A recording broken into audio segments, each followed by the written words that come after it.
হালকা মিউজিক চালালাম। এবার আমি কি করব, হট অয়েল মাসাজ স্টার্ট করব। হট অয়েল মাসাজ স্টার্ট করার সবার ফার্স্ট কি করব বলো? কটনের করে অয়েল নিয়ে তেল নিলাম, হট অয়েল নিলাম, গরম করলাম। গরম করে কি করব, আগে এরকম বিলি কাটবো।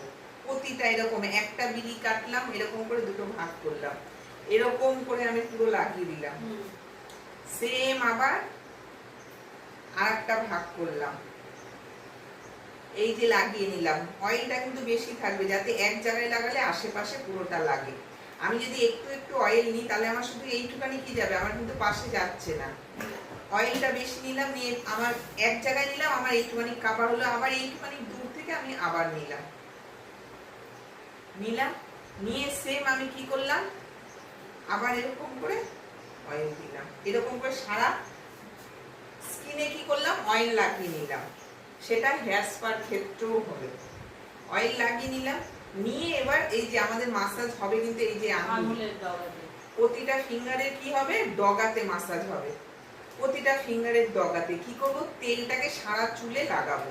যে অয়েলটা আমি দিলাম, হট অয়েলটা লাগিয়েছি তো, যে পদ্ধতিতে আমি হট অয়েল গুলো লাগিয়েছি সেটা বুঝলে। এবার আমি কি করব, আমার ফিঙ্গারের সব ডগাগুলোতে এরকম করে রাখবো, রেখে এই যে অয়েল গুলোকে লাগাচ্ছি। খুব জোরে প্রেসার দেব না, কারণ আমি অয়েল লাগাচ্ছি। জাস্ট হালকা করে এই যে এরকম করব। ধরো এখানে লাগিয়েছিলাম, এখানে কোনো কারণে লাগেনি, যখনই আমি এই যে এরকম করব, সারা কি হচ্ছে, মাথাতে অয়েলটা লাগছে। ফার্স্ট